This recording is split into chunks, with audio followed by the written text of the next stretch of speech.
Click the bell icon to get latest videos from Ekeeda. Hello friends, today we will discuss about distributed query processing. That means processing a query in a distributed environment.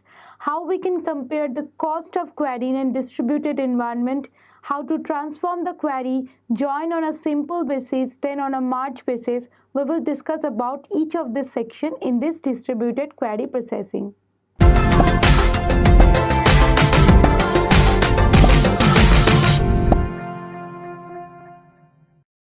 On the distributed environment, when we process a query, that means the query can be get replicated or fragmented data as its access point. Now, as the query can be operated parallelly even within other queries or the operations inside a query. So, there are possible of interoperation, interquery and intra-query parallelism inside a distributed query processing. Now the query processing also deal with the query optimization, where we can optimize the query with equivalent query generation, joining and then merging the joining. Now how can we process the query? Before going into that, we need to take care of the cost, like the startup cost for the distributed environment, also the cost of dividing the query or distributing the query over the processors as well as the sites or the nodes. And now we need to take care of the potential gain in the performance that we can be with this distributed query processing. Now, how we can adhere the processing with the query in a distributed environment like the parallel nature or the sequential nature. Say for the parallel term goes hand in hand with this distributed one, because in sequential we need to wait for one operation to be completed and wait for the other operation. Now in parallel, both of the operations or both of the queries can execute simultaneously without being dependent with each other. Now if we can perform sequentially, then the distributed nature conflicts with the term itself, because now if we distribute the query, then there is no need to distribute it if it is performed sequentially. So now we need to take care of the distributed environment, like the database architecture, the system architecture of each of this environment. Now first of all, when we want to process the query, we need to transform the query to make it suitable for a distributed database. As we know that our query, where we are processing a single table generation to a complex generation, every time the data in which the large database is holding is divided into disk. Now the partition can be either replicated or fragmented. Now the replicated data, every disk will have, or the processor will have their own copy of data. So if there are di to dn number of disks, then we can say that every copy with had its replica of the database. Now with the fragmented database, if there are fragmenting on this attribute wise or a tuple wise, both of these cases will have the copies like Ri to Rn, which will belong to each of these disks by fragmenting, because now the disk will have participation of this di to dn. That means if di is having Ri and dn is having Rn, then we must say that R is the union of this Ri to Rn. So this is the basic structure of the database where the query is initiating its access point. Now let us suppose consider the following query and how we can transform it and what is the need for transferring it to a better situation. Now this is the most simple query that we can have in a query processing, that it is selecting the tuples from a relation. So this is the table generation statement for a query. Now what happens, this like simple looking query is actually a more and more complex one when we are taking it in a distributed environment. Say for the example, we have two of this distribution. One is the replication, another is the fragmentation. Now both of these two cases is generated when we can have this account either replicated in the disk or fragmented within the disk. Now what happens if two of this distribution is applied? That first the data is replicated and then it is fragmented. Now when we want to replicate the data and then fragment it, say suppose that we have Ri to Rn that is replicated in the disk. Now each of this is fragmented into Fi, Fj, Fk. So this is not important and mandatory that every one of this replication will have the same fragmentation, either horizontal or vertical. It can happen that this one is having 3 fragmentations where this one is having more than 4 and 5 fragmentations. So in this way, if the account is first replicated into the databases or the processors and now it is fragmented over the disk, now to find the tuples, that is the simple tuple selection from account, become an extremely tedious task because we need to perform the fragmentation query and then we need to perform the replication query where we can find the final query. Because the replication query will give us the same tuples again and again and again if we do not put any predicate to it. Now suppose say we have 2 replicas of this account, one is account 1 and account 2. So now we have account 1 and account 2 which combines with this account. Now we need to perform this query in these 2 accounts. Say suppose now we want to fragmentate this account 1 and account 2 with the predicate that we want to select the account branches which has an hillside. So clearly it is an horizontal fragmentation where we are selecting the tuples. So how we can make this selection? So the query that we need to transform is, so this was the basic query on which we need to make our transformation. Now to account 1 and account 2, how can we make this transformation? We make the selection in these 2 accounts separately.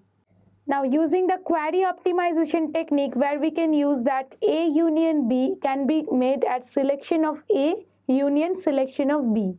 So now the optimized query can be transformed into, so this is my transformed query. Now even if the query is transformed, we can see at the first part we can have this branch name hillside on account 1 and on which the second part needs to wait. So if there are 2 operations, that is operation 1 and operation 2 on this query, then it will be performed sequentially if we do not differentiate into different processors. That means we need to perform the intra-operation parallelism. Now we need to perform these 2 separately so that we can have the parallel execution of both of these tasks, and now we do not need to define it again for the waiting of account 1 and account 2. So if I want to define the help of account 1 to account 2, that means we need to perform the external one as the account 1 and the internal one as account 2. Then how can we transform the query? Now if we look at this one, that first we fetch the account 2's information on hillside and from which we are fetching the hillside's information. That means the same account 2 can be defined in this way and this way both. But what is the fundamental idea of having this one and this one? Now we are having the account sorted with hillside with the second one with an optimized query. So this will be the minimum cost that is associated with this query. Next, after transforming the query, we will proceed with a simple join strategy. Say suppose we want to join 3 of this relation, account, depositor. Now suppose 3 of this data on this database, say bank, is having 3 of this fragmentation on which S1 stands for the account, S2 for the depositor and S3 for the branch.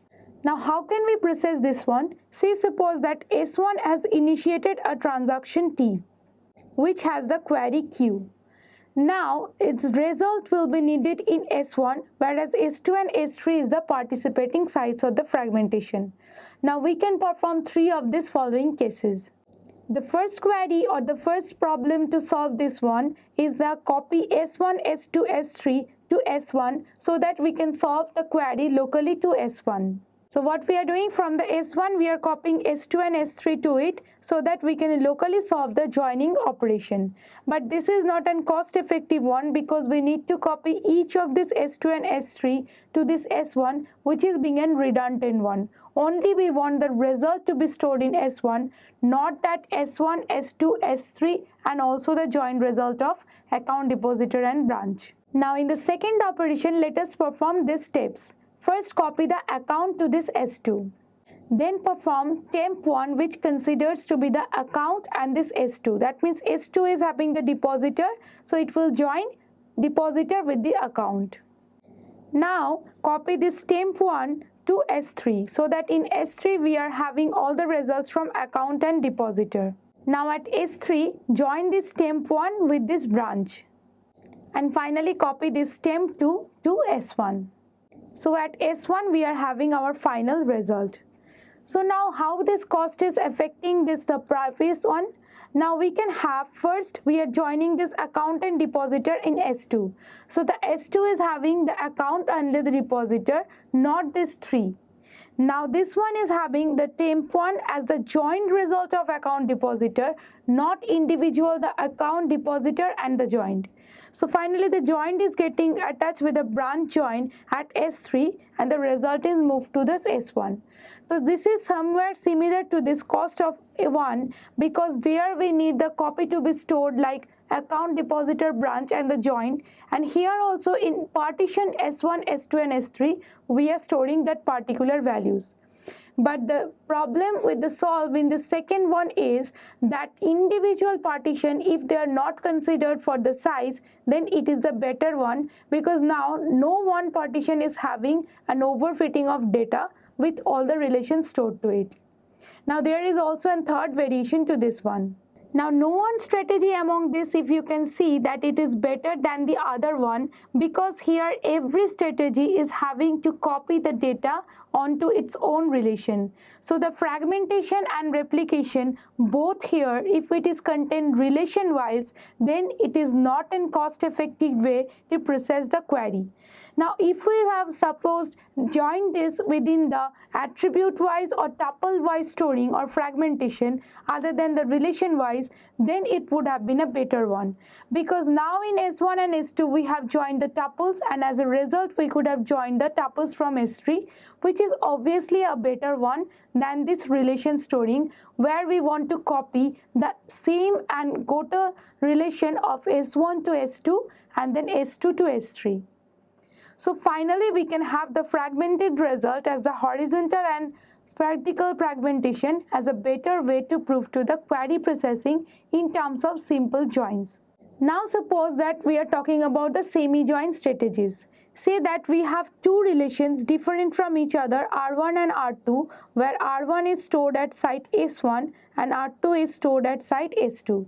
Now we need to perform R1 join R2. Now say if there are semi-joining means there are not all the tuples that is being joined to each other. So if we want to get the result in S1, then it is better that if there are more number of tuples in S2 that is not joining with R1 so that we can have a better and optimized result in S1. And it will be good to have the result in S2 if there are more number of tuples that are belonging to R1 that will not participate in the join.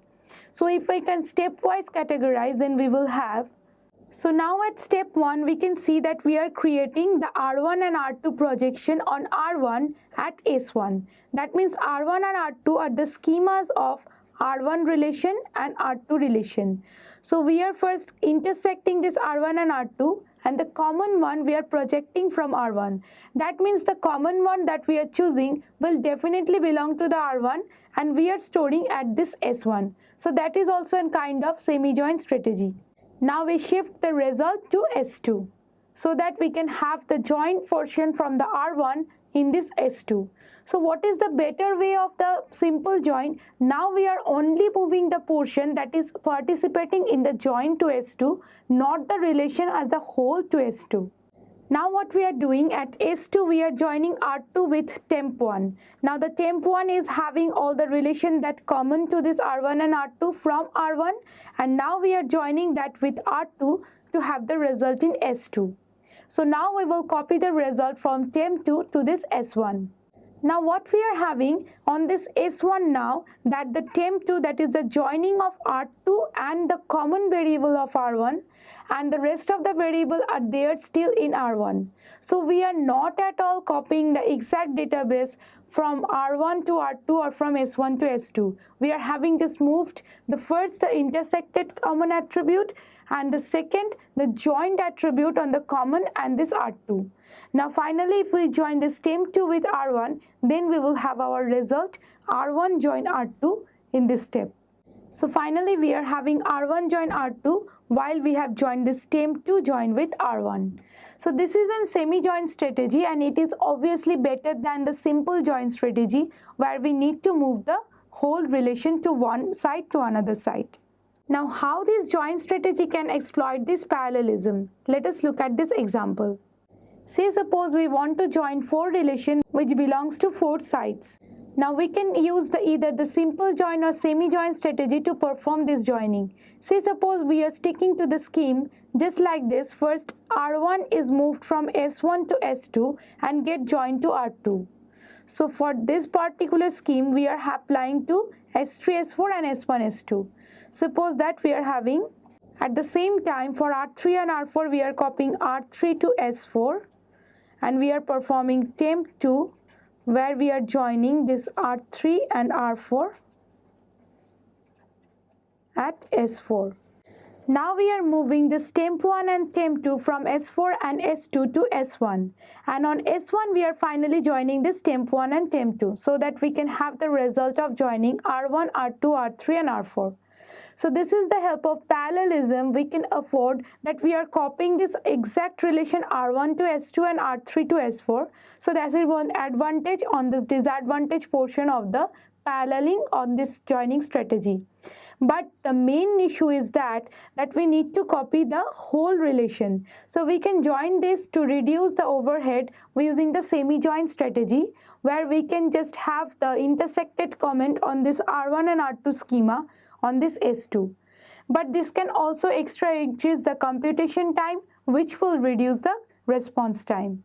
So this is all for the parallel processing on a distributed query, where we had the joint processing, the semi-joint processing, the transformation of query. Thank you for watching this video. Stay tuned with Ekeeda and subscribe to Ekeeda.